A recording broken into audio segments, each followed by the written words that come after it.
বলেছিলাম গতকালকে, আজ রাতে খবর চলে আসবে। আমাদের আবারও অনেক ঘোষণা চলে আসছে, কর্মসূচি। জয় বাংলা সৈনিক ভাই বোনেরা দেশে প্রবাসে যেখান থেকে এই মুহূর্তে দেখতেছেন, সবাই সর্বোচ্চ শেয়ার করবেন।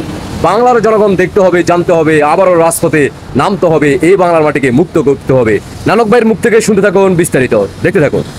জঙ্গি মব সন্ত্রাসের জনক, অবৈধ অসাংবিধানিক ভাবে ক্ষমতা দখলকারী, অর্থ ক্ষমতালোভী ফ্যাসিস্ট ইউনূসের পদত্যাগ, অবৈধ আইসিটি আদালতে বঙ্গবন্ধু কন্যা, আধুনিক বাংলাদেশের রূপকার মাননীয় প্রধানমন্ত্রী জননেত্রী দেশরত্ন শেখ হাসিনার বিরুদ্ধে দায়েরকৃত সকল মিথ্যা মামলা প্রত্যাহার ও সকল রাজবন্দীদের মুক্তির দাবিতে 10, 11 এবং 12 নভেম্বর সারা দেশে স্বতঃস্ফূর্তভাবে প্রতিবাদ এবং বিক্ষোভের কর্মসূচি পালন করেছেন।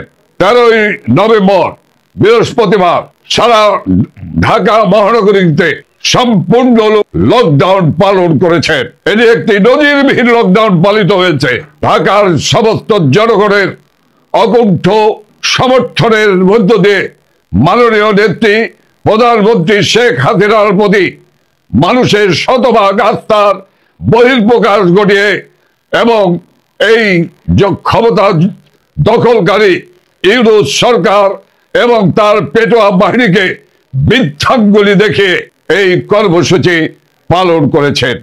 আইনের শাসন, ন্যায় বিচার এবং অবৈধ অসাংবিধানিক আন্তর্জাতিক অপরাধ ট্রাইব্যুনালের বেআইনি বিচারের প্রতিবাদে বাংলাদেশ আওয়ামী লীগের আহ্বানে যে স্বতঃস্ফূর্ত লকডাউন কর্মসূচি পালিত হয়েছে ঢাকায়, রাজধানী ঢাকায়, তার জন্য মাননীয় প্রধানমন্ত্রী জাতির পিতা বঙ্গবন্ধু শেখ মুজিবুর রহমানের কন্যা শেখ হাসিনা দেশের সকল গণতান্ত্রিক, প্রগতিশীল, আধুনিক, অসাম্প্রদায়িক এবং স্বাধীনতা মুক্তিযুদ্ধের চেতনায় বিশ্বাসী মানুষকে শুভেচ্ছা ও অভিনন্দন জানিয়েছেন।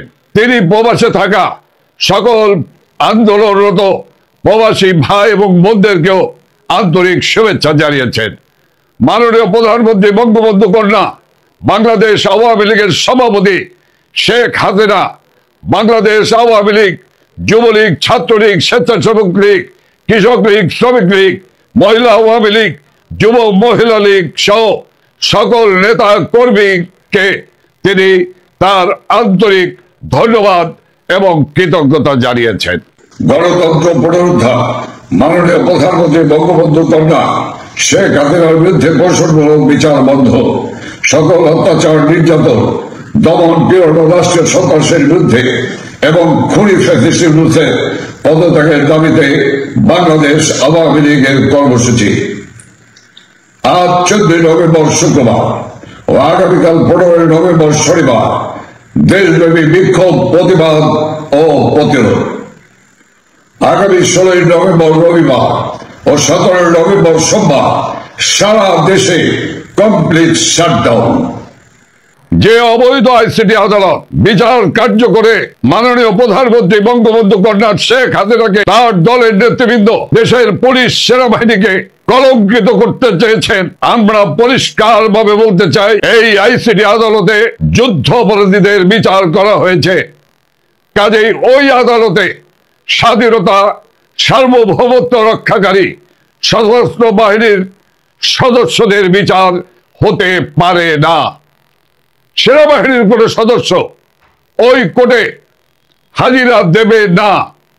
বাংলাদেশের আইসিটি আদালত এই মুহূর্তে বন্ধ করতে হবে। সকল রাজবন্দী সহ সেনাবাহিনীর সদস্যদের মুক্তি দিতেই হবে। এই অবৈধ সরকার, এই জঙ্গি ইউনূস সরকারের পতন না হওয়া পর্যন্ত মাননীয় প্রধানমন্ত্রী দেশরত্ন শেখ হাসিনার নির্দেশ, এই আন্দোলন সংগ্রামকে আরো তীব্র থেকে তীব্রতর করতে হবে এবং এর মধ্য দিয়েই আমরা এই অবৈধ জঙ্গি এই ইউনূস সরকারের পতন আমরা নিশ্চিত করবই করব ইনশাল্লাহ। জয় বাংলা, জয় বঙ্গবন্ধু, জয় শেখ হাসিনা। কি শুনলেন তো দেশবাসী, জয় বাংলা সৈনিক ভাই বোনেরা দেশে প্রবাসে যেখানে থাকেন সর্বোচ্চ শেয়ার করবেন। বাংলার জনগণ জানতে হবে, দেখতে হবে, যার যার অবস্থান থেকে সবাই সর্বোচ্চ শেয়ার করবেন। জয় বাংলা সৈনিকদের কাছে পৌঁছে দেওয়ার দায়িত্ব আপনাদের জয় বাংলার সৈনিক ভাই বোনদের। তাই দেরি করবেন না। ইতিমধ্যে আপনারা জানেন 13 নভেম্বর যে আমাদের লকডাউন ছিল, সেখানে আমরা 1 লক্ষ ঢাকামুখী হওয়ার আমরা ঘোষণা করি। তার প্রেক্ষিতে তারা 8 লক্ষ সেনাবাহিনী বিজিবি মোতায়েন করে। অন্যদিকে এইবার আমাদের 16-17 লকডাউনের ঘোষণায় আমরা অলরেডি 5 লক্ষ নেতাকর্মী ঢাকামুখী হবে ইনশাআল্লাহ। বিজয় আমাদের আসবে। মাননীয় প্রধানমন্ত্রী শেখ হাসিনা বাংলাদেশে ফিরে আসবে, বাংলাদেশ আসবে, গরিব অসহায় মানুষ মুক্তি পাবে, এই বাংলাদেশের ভূখণ্ড রক্ষা পাবে। এইবার 16-17 নভেম্বরে যারা ঢাকামুখী হবেন সবাই যন্ত্রপাতি নিয়ে ঢাকা প্রবেশ করতে হবে, মাথায় রাখতে হবে বাধা আসবে সেখান থেকে ইনকলাব জিন্দাবাদ ঘোষণা করা হবে। আল্লাহ হাফেজ।